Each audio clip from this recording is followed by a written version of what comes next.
Hello and welcome to today's episode of the Work at Home Rockstar Podcast. Excited for today's episode. I got someone who's been working from home for over 30 years. That's so cool. He got me beat big time. He's the founder and CEO of Sea Rescue Corporation, and what he does is he invents and produces survival gear for the military and civilians. Super excited to be rocking out today with Dr. Rob Yonover. Hey, Rob, you ready to rock? Absolutely, Tim. Thanks a lot. Thanks for having me. Awesome. Well, we always start off here in a good note. So tell me a story of success that we can be inspired by. All right. Well, I was screwing around with a piece of plastic on my patio. It's now approved by the military, used worldwide, saved lives. It's under the ass of every astronaut on SpaceX. So that's like rags to riches in the work at home story. Wow. And yeah, that's the home run story. I have a lot of singles and strikeouts too. Well, I mean, hey, a home run is a big one, right? Absolutely. It absolutely is. And the best part about it is it saves someone's lives and they thank me. So I guess to analogy for bands, it's like a triple encore, and people all saying they love you and they're going to live by you the rest of their lives, like you're Bob Dylan or something. Yeah, when you make something that's super valuable like that too. I mean, and all of us in our business, we're trying to solve problems and help people, right? But Right. saving lives is a big one, isn't it?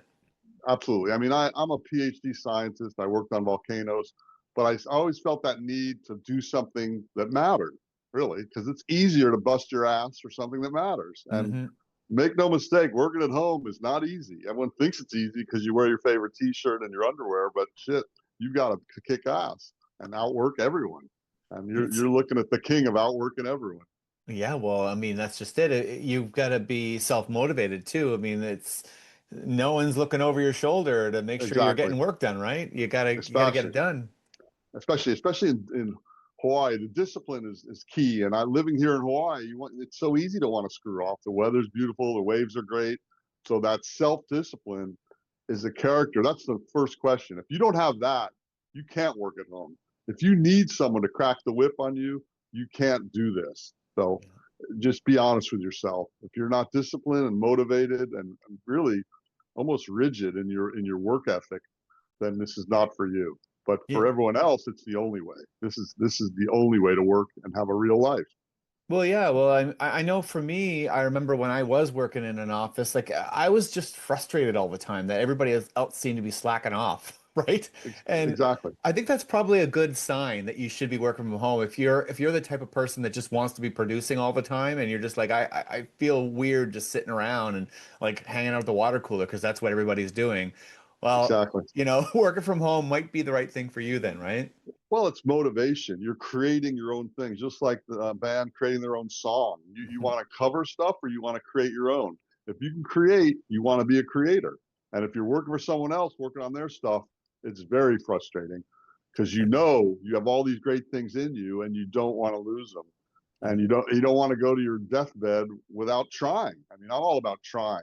Failing is fine, but trying. If you don't try, that's really a sad thing, and on any level. And that's why when I talk to people about starting their own business and working from home, I do a simple math equation: 128 hours a week, 40 hours a week to work, because you need to keep your day job for the beginning, so Hmm. you can quit your day job. So if you have 40 away from 128, that still leaves 88 hours. 48 to sleep, 40 to sleep, still leaves 48. So you can work nights and weekends on your passion, on your thing that inspires you to enable you to make it through the 9 to 5 in the early days till you can. Till you succeed on your passion, then you can quit your day job. So that's really critical, I Yeah. think.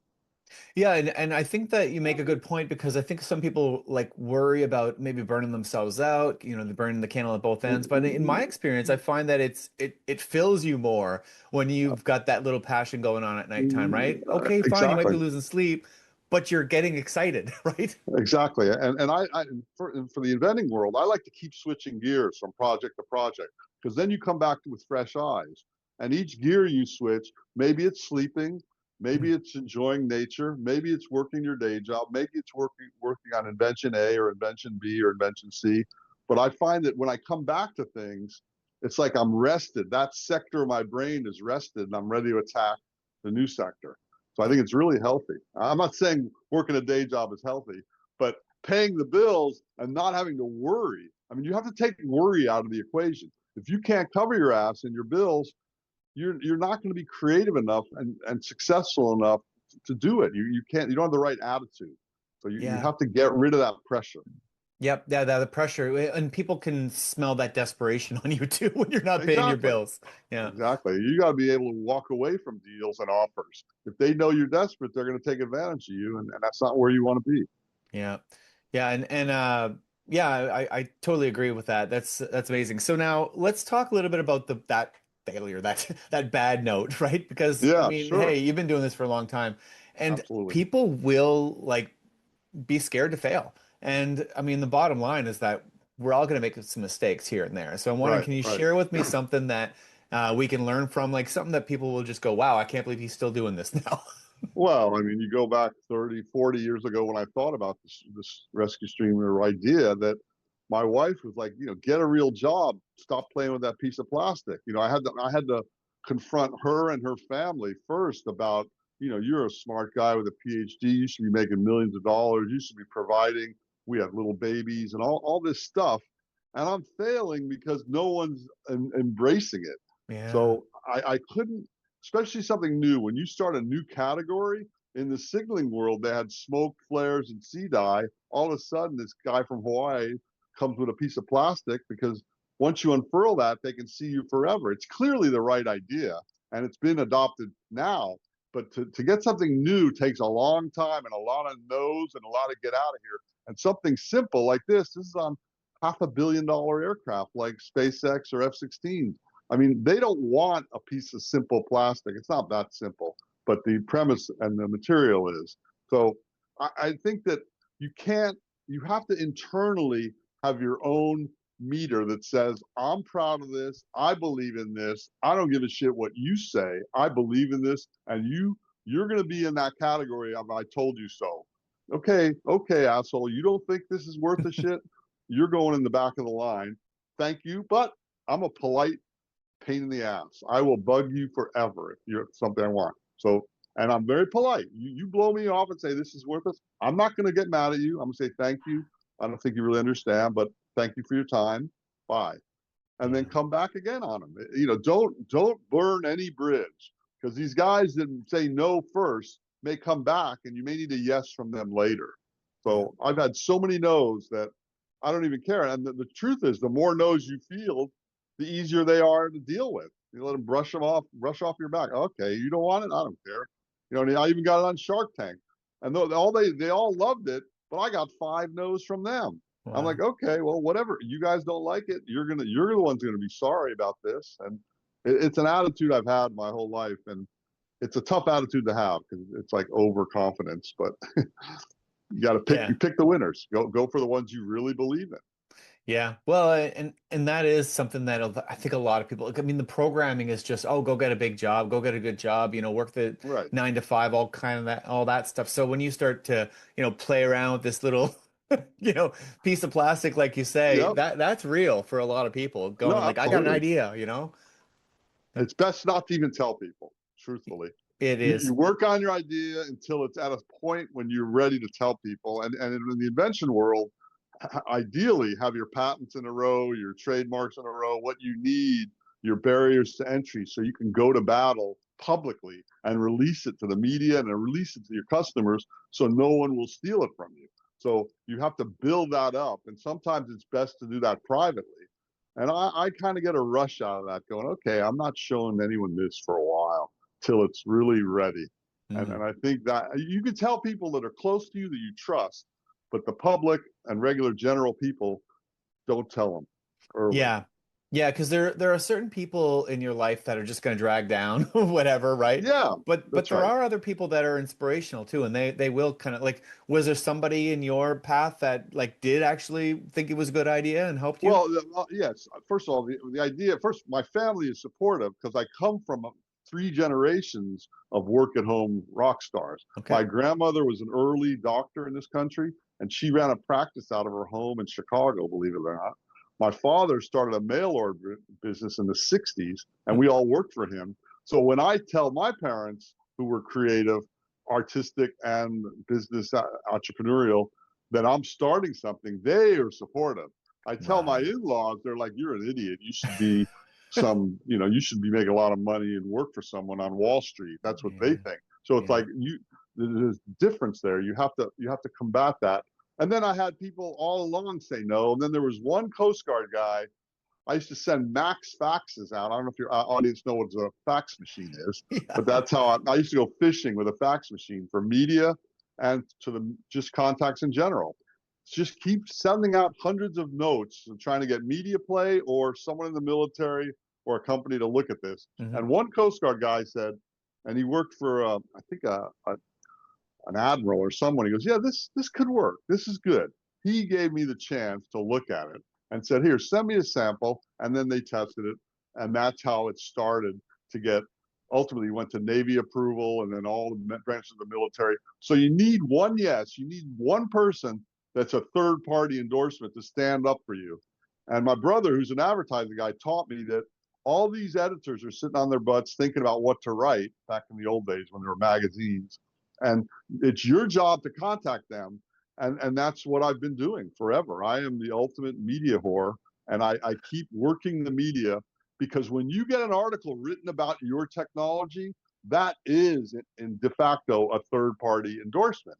I didn't pay them for the ad, yet they're talking about it. That's way better than me paying for an ad, because when you read an advertisement, you're like, "Oh, this idiot said this," because they're paying for it. Yeah. So it's the same reason why in newspapers they say it's a paid advertisement, because they have to tell their readers someone's writing this on their own behalf.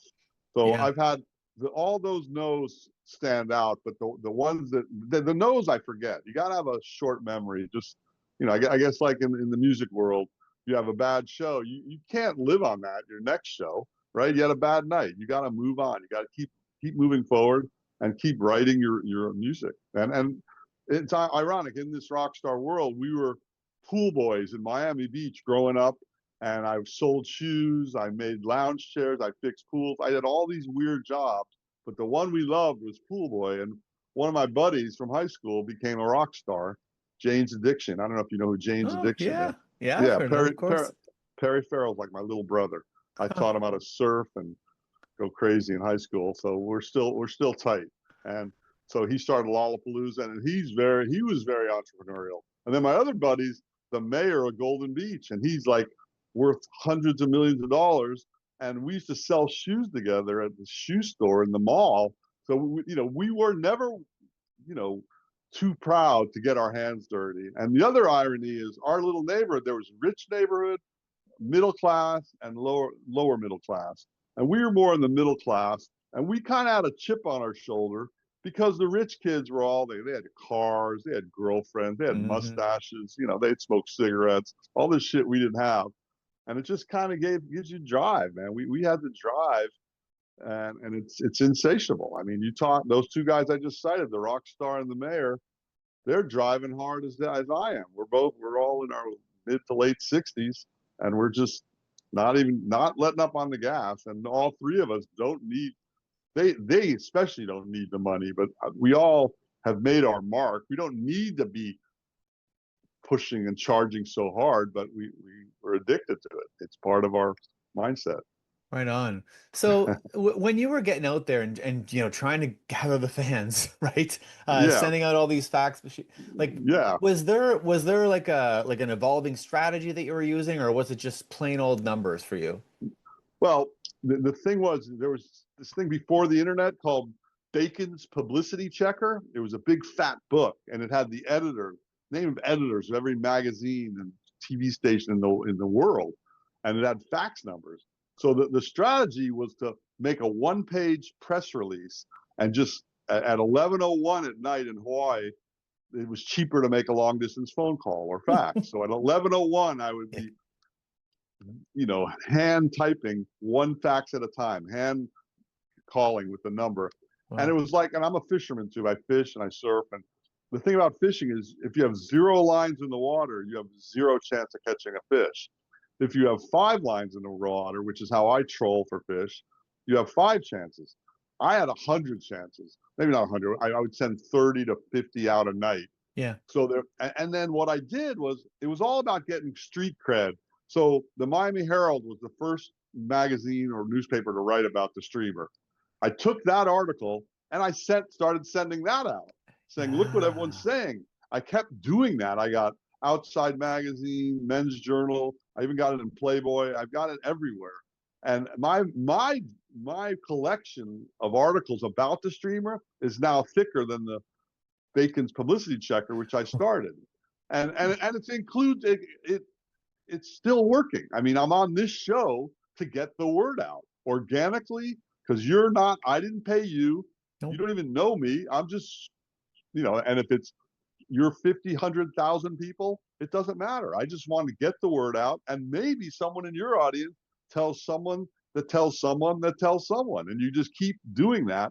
And I've been doing it forever, and I enjoy it too, because I'm basically a frustrated college professor, and I'm preaching my gospel, which is entrepreneurship and invention.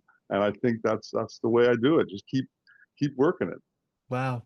Well, and you know what? The mediums have changed so drastically, like from the fax machines now to the internet. Like, what do you Right. think? Do you think it's easier nowadays, or do you think it was harder back? I think it's easier to make something that you think is good, Mhm. but there's so much noise out there. It's Yeah. harder. It's harder to get something of quality. And I mean, like I said, I'm a polite pain in the ass, but the other P in those P's is patience. Yeah. And for instance, Outside Magazine, I called them for 3 years before they wrote about it.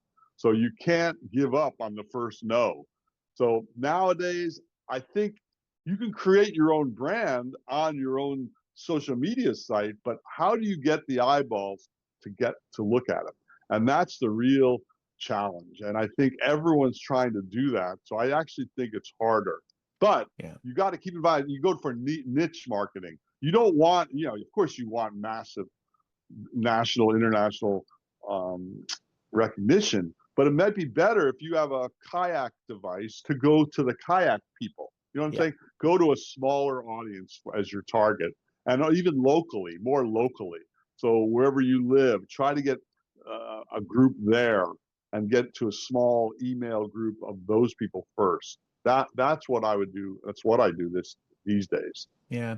I think you're right. I think it is harder now. However, I think that the difference is back then you probably could throw some money at it. If you had a bunch of money, you probably could, cut some Yeah, corners. that's true. And now I don't know if you can really do that. I mean, throw as much money as you want as you want. There's still a bunch of noise, right? Like, so it Exactly. really is a lot of just hard work, right? No, it really is. And that's really the most frustrating thing. And to encourage people to be entrepreneurs, the key is to have a product that you can make inexpensively and have Yeah. a margin when you sell it, and have an audience that wants it. And I mean, those are not simple questions. So the guy Kawasaki, the guy from Apple, he's a Hawaii guy, and he talks about, if you can make something for $1 and sell it for 5, you've got something, and to have someone want that $5 item. So those are about all big ifs, but that's the excitement of it, and you're rewarded. I mean, the beauty of it is, if you are a stay-at-home rock star, work-at-home rock star, you own the ultimate royalty, which is your own time. And that's what I was taught by my ancestors. And it's so true. I mean, I really, and especially just for whatever you're doing, if you're raising a family and you have your own time, you can be with them more. If you're a surfer and you have your own time, you can surf when the waves are good. If it just goes on and on and on, and just the whole feeling that you're not under someone's thumb, like you felt at the water cooler, like everyone does.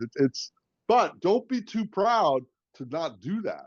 Take that paycheck so it can fund your adventure, because the truth is, it takes twice as long and twice as much money. It might even be 10x to get something launched, Yeah. and it's really, really hard. And it's sad because we have all these tools to make work at home so much easier. I mean, I was fax and a phone. That's it. And a letter and the US mail. Now we have social media, Zoom calls, the whole thing. It's just so much easier to get out there. But everyone's out there. So, and everyone thinks they're a rock star, and everyone thinks they're, the center of the universe. So how do you burst that? Well, but then on the other hand, not everybody has really solid work ethic and That's true. that Exactly. drive and keep going. I mean, I think I heard even just with podcasts, most podcasts don't get past 3 episodes. Like, Exactly. it just is what it is. So if you've got the drive to keep going and keep going and keep going. Yep. Well, I mean, because I remember, even just with musicians, with making it big or athletes, they start talking about statistics and, well, the chances of you succeeding are Yep. like really, really low. I always thought that's kind of a not really the right way to think about it. Okay, fine. There's not very many people that are going to succeed, but I'm going to guess that the ones that do are the That's ones that true. work the hardest, right? Exactly. Exactly. I'd like to see that uh, statistic recast with the real hard work, disciplined guys that put in the hours, the Mhm. years.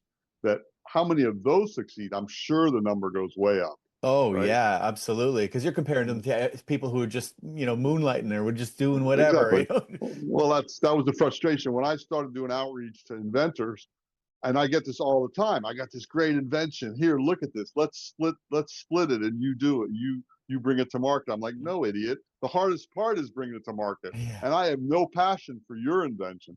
I think the key is you have to have a passion and ownership, and I don't mean just owning it outright. I mean ownership in that you created it. You have to feel that to put in the long hours, or you have to feel the goal of being a work at home person. You have to know how great the benefits are, because that helps you with the discipline. It's a chicken and egg thing. So Yeah, yeah. It's funny that you say that too, because in my world, I build websites. It's one of my main parts of my business, and great. you wouldn't even believe how many people contact me saying, I build websites. Can I just white label for you? And I'm like, what? Why would I do that? Like, Exactly. the hard part is actually going out there and getting the client. So you want me to do the hard part, and you're going to do the part that I like? Like, Exactly. come No, on. it's comical, but you got to give them credit for asking. Yeah, absolutely. They had the balls to try, so that's fine. They did. Let's talk a little bit about the tools. So now, hey, we've already talked a little bit about it because they've improved over time. But Absolutely. what is your main tool now that you use, and how does that differ from when you first got started? Well, ironically, the main tool is still face to face. Mm-hmm. And the beauty of the world now is you have not just a telephone, but you have this ability to talk. Like I'm meeting you, I can look in your eyes. As I talk, I can tell whether you're bored, I have to move quickly or re-explain something. But the bigger tool is, when are we going to meet? At a trade shows are the still I used to hate them, but I love them. And it's still the same. I hate and love trade shows, because that is the place where all the industry of whatever you're in is there. And you can shave, I can put on a suit and tie, and I'm on an even keel with powers in my industry. And I can make a physical impression. I can shake their hand, look them in the eye, and give them my elevator pitch. And I have 30 seconds or a minute, not even, to get them impressed, to get another 30 seconds or a minute, or to get their phone number. So I still use that as the main tool. And it's not like I enjoy it. I do enjoy when I'm there at the trade show or at the event, when I can look people in the eye and talk to them and show them hands on, this is what a streamer looks like. It's so powerful. So I still think that's the best thing. But beside that, you go with the marketing you can. And nowadays you do social media, or I have an Amazon site for my streamer, and I have a whole site there, and of course the website, the regular traditional website, but I have a website within Amazon, a store, and my social media isn't the greatest, and I've made a strategy, instead of spending money on advertisements, which can hit or miss, and in this world that I'm in, survival, people don't give a shit about survival, the consumers, because they want to buy a you ask the typical guy when they're going out fishing in a boat, they want more beer. They don't care about a survival gear. Yeah, The military wants it. That's why I stuck with them. They have to be safe. yeah, And in fact, the Canadian Air Force is one of my big customers, by the way, which is really cool, because they have safety down. The Europeans are big on safety, the whole U.S. military. So you have to find your niche, which one is effectively looking and receptive to things. yeah. But aside from that, I just put out stuff and just don't go away. I mean, that's the key, is longevity. And that's why the day job, as much as we hate it, is really critical, because the whole thing for me is longevity. And I've been doing this 40 years, and really at the beginning, everyone's like, oh, that's an interesting idea. You'll be gone in 2 years. You know, Mm. you're not going to compete against the Smoke, Flare, CDI, the EPIRB, the big companies. But if you stay and have that staying power, people respect you just for that.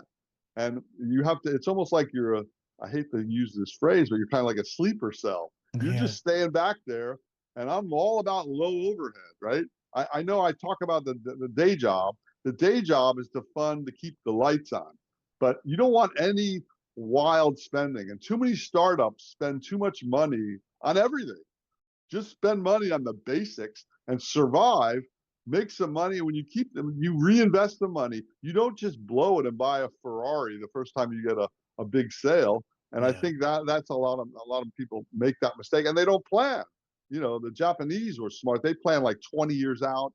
The Americans are business guys are planning a year out. And it's like, no, we're playing the long game.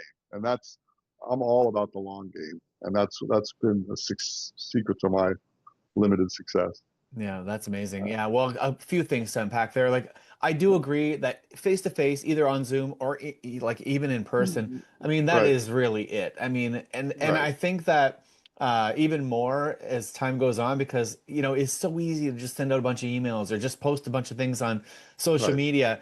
Anybody can do that. You can get AI to do Exactly. that now, right? So you're going to get an Right. edge if you can get somebody and actually talk to them about what you're doing, right? So people get Exactly. to know you, right? Exactly. And that's why the trade shows and associations or clubs or groups in your neighborhood even are so much better. You build relationships. You Yeah. can't build relationships with social media and emailing. But the Zoom is so effective. You really can do it. You can do it virtually now, which is fantastic. And that's been, and hey, for me living in Hawaii, every flight is so long. I'm burnt out. I've been here 42 years, taking these flights all over the world. I'm sick of it. Now to talk across the world real time. I feel like I know you now a little. You know Yeah. me a little. And it just starts the basis of a friendship, workshop, a collaboration. And that's what business is about. It's about relating to each other and seeing what their needs are. I mean, for me, I'm pretty rigid in that I have products. I'm not really a service, but I want to learn a little about what will trigger you. Let's say you're a buyer potentially. What do you need, and how can we customize the unit, or whatever it might be to help you come to the point that you want to acquire our technology to protect yourself and your people. I mean, Hmm. it's just you have to read the people, read the person, and the only way to read the person. And I did it by phone forever, and I can tell by the voice if someone's getting bored, right, or if they're Yeah. excited. You can tell, but it's easier to have the voice and the facial expression. Agreed. So I'm all about that. Now, when it comes to like the cash flow and all that stuff, like I mean, if you have a service and it's your time, well then okay, you could probably work for free for a little while, right? To Right, build right. that. But when you've got a product, when you've got a physical product, and there's some like real costs associated with Yeah, that, how do you make sure that you're gonna be making more I than you're know. Well, spending? I mean, I am being a little misleading in this whole thing because my overall strategy was licensing. And Oh, I had licensing deal for 15 years and I negotiated it with guaranteed royalties. So for 15 years, whether we sold $1 million or $1 worth of product, I got the same monthly stipend, same base level. And if it okay. went above, I got more. But if it went below, I still got the same. And that enabled me to invent other things. And it also enabled me to take care of my wife, who she got in a wheelchair for multiple sclerosis. So we had little kids. I have a wife in a wheelchair. So luckily, I had this cash flow that was guaranteed. And I worked for the company and I helped build it. But and also when I wrote the licensee with my attorney, the key thing I wanted was when it's over, the license, I want it back because I'm not. Oh, This is my baby. I'm not letting it. And I even gave it in perpetuity to the licensee. But after 15 years, they didn't want to keep paying me royalties, guaranteed royalties, because they made a lot of money, but they just it's risky for anyone to have to pay based on unknown sales. So yeah. when I took it back, so the last 10, 12 years I've been running it myself, but for 15 before that I had a license. So, and I believe in license, but I also believe that what I did was very rare. because when I licensed it, I had Navy approvals. I already had some sales. It's hard to get a license deal with guaranteed royalties. So to answer your question, that's why it's impossible. If you're inventing a product, you have to have a day job.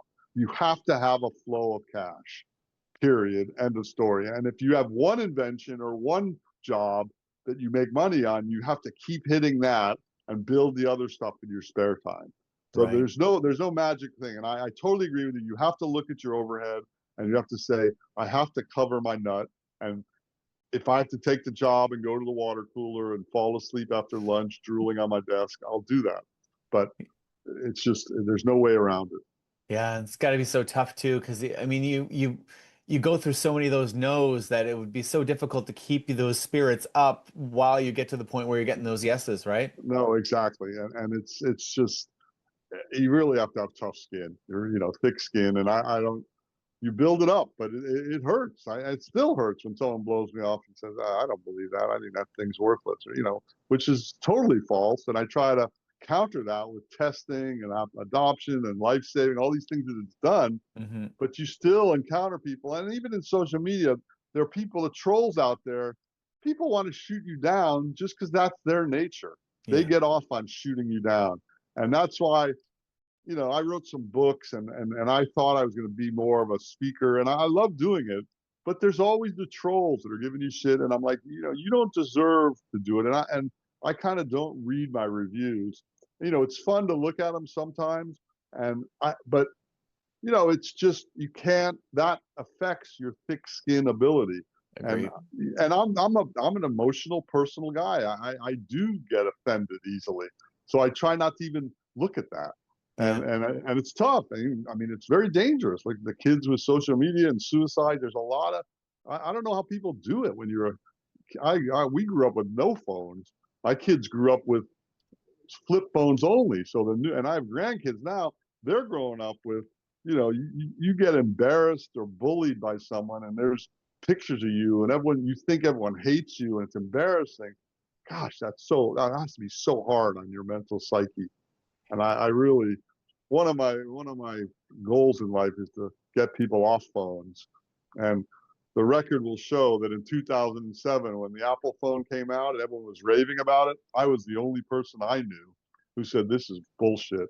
These phones are bad. And now 19 years later, they're just as bad, if not worse. And AI, all that stuff's worse. It's just making people fatter and lazier and stupider. So it's like, that is not what I want. And the creativity aspect is horrible too. You're less creative.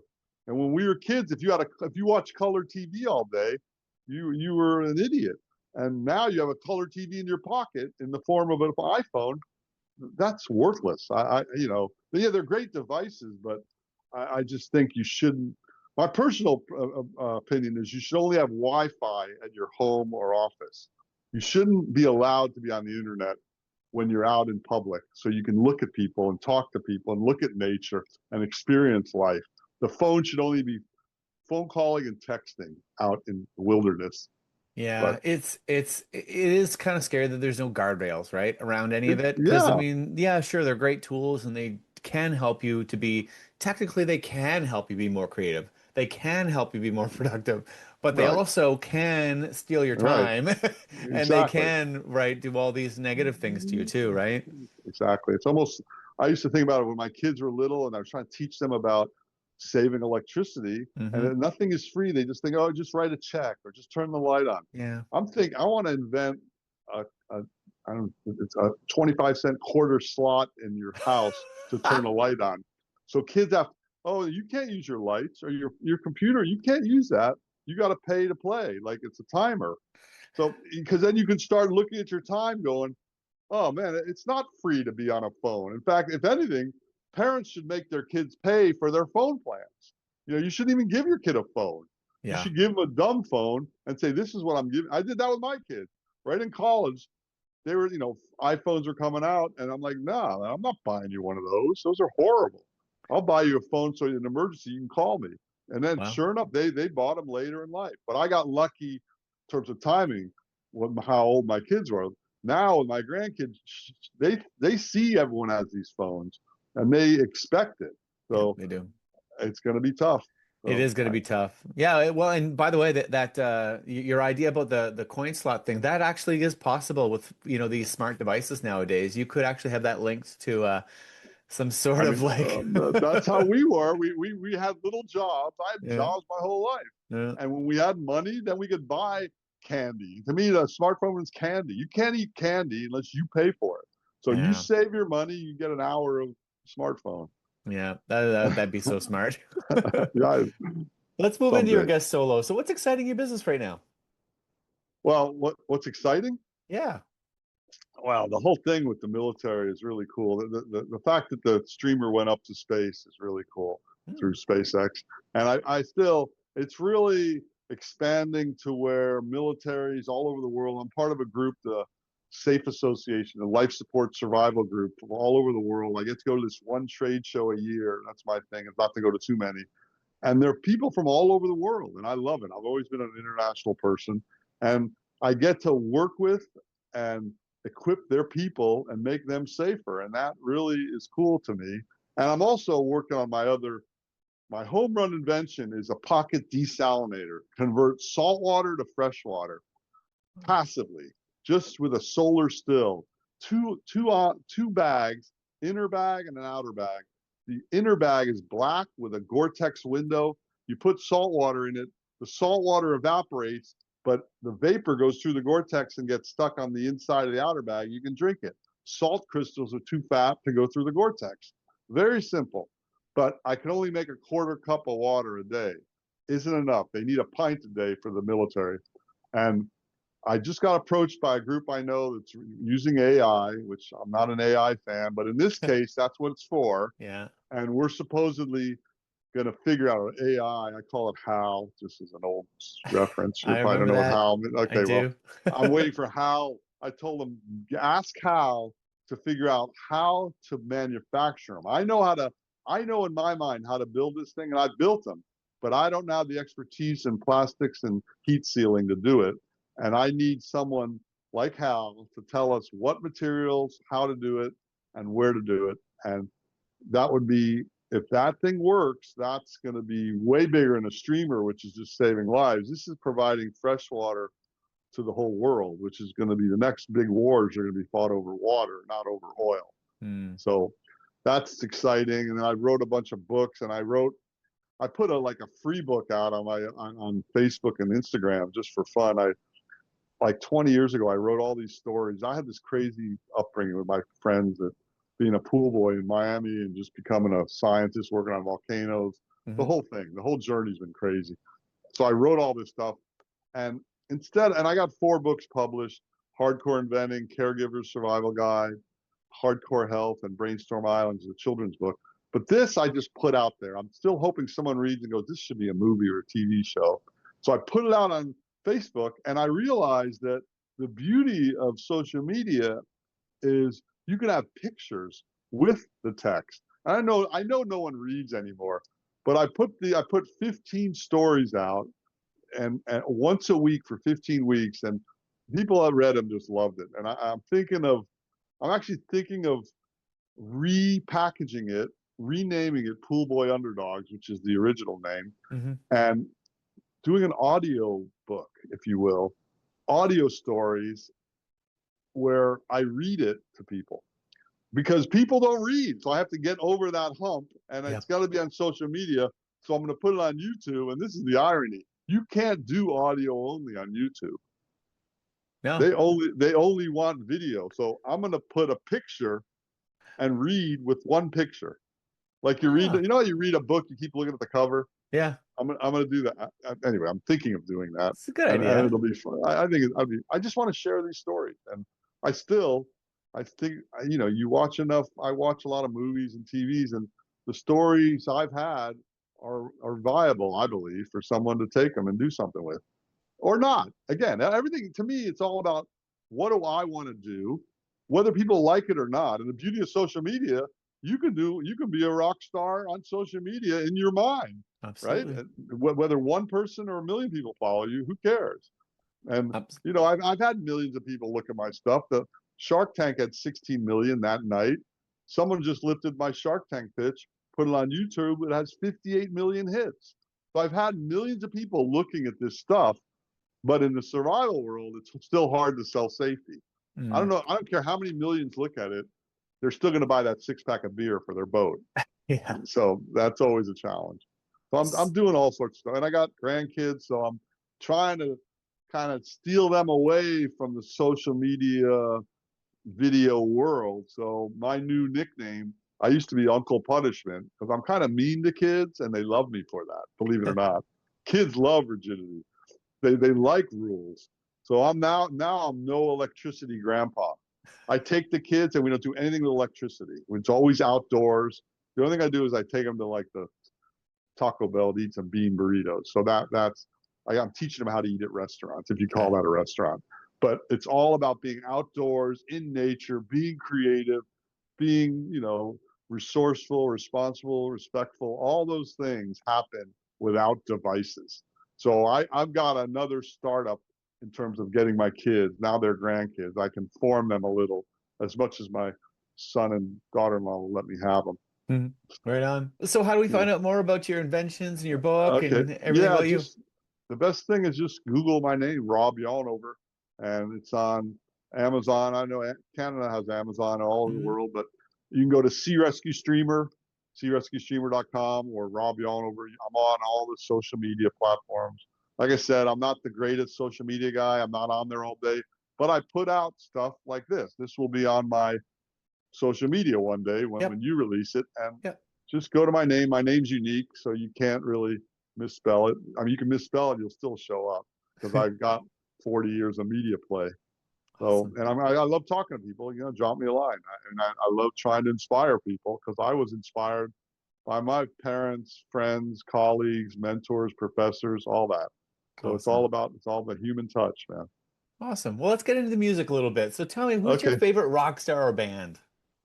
Well, it's not even close. So, I mean, and I'm not alone. Bob Dylan is orders of magnitude above everyone. That's why he's the most covered musician of all time. And I don't mean just once in a while, Dylan. I do what most people don't do, which is I listen to CDs from start to finish, because that is an artist's work.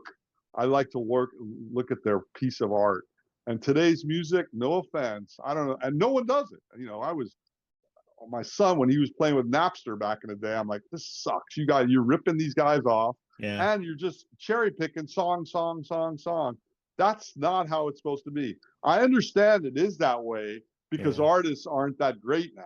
No one can put a CD, which I don't know if the kids know what a CD is, an album. You put 45 minutes together and you got someone willing to listen to it. And the difference between Dylan and everyone else, for me, is I can listen and then start it again, or listen to whole CDs. I've been listening to this. I wear CDs out. And I always ask people, if you're on a desert island and you have a CD player and you take 3 CDs, which CDs do you take? Now, so you be careful now. And the rule is no greatest hits. That's not fair. And no double albums. So mine are, again, it's for sure. I've wavered a little because I found a Dylan album that's a bootleg that's incredible. It has releases that he never put out. But I'm not going to even talk about that because that's too remote. I'd go Highway 61 Revisited, Dylan. That's the classic. When Mike Bloomfield was his guitar player, the genius guitar player from Little White Boy that all the black guy blues like Muddy Waters and then took under his wing. That guy was the king. He OD'd at 27, unfortunately. But if you want to hear his work, go to Highway 61 Revisited. Then I go to my buddy, Jane's Addiction. Actually, they're third, but Jane's Addiction, Nothing Shocking, one of the few albums I can listen to over and over. And then Sublime, 40 Ounce to Freedom. Wow. So I think those are my 3. And then I love classical. I love all sorts of music, but those are the 3 that I can listen to over and over and over. And, I grew up with Zeppelin and Leonard Skinner, all that stuff, but it's dated and I love it, but I like a one-off song of theirs. I can't listen to their albums over and over. Those 3 bands I just spoke of, Sublime mixes all the genres in one song sometimes. Blues, reggae, punk, ska. within a song. Yeah. So those guys were otherworldly. Another unfortunate death from Yeah. overdose in their 20s. And then Jane's, Perry, they're incredible. Jane's Addiction is just for me, and I tell people this all the time. It's not, even if I didn't know the guy, I would totally be into that music. And I just think it's the sound, the energy, the whole thing. And I think that I love music and I love creativity, and I wish I could create music, and I can't. So I'm a big fan of it. Well, you're making up for it. Lots of Yeah, creativity. that's exactly. I'm in my lane. They're in the music lane. I'm in the invention lane. Awesome. Well, thank you so much, Dr. Rob Yonover. This has been awesome. Thanks, Tim. My pleasure, man. That was great. Great. And to the listeners, make sure you go to workathomerockstar.com for more information, and we'll see you next time on the Work at Home Rockstar podcast.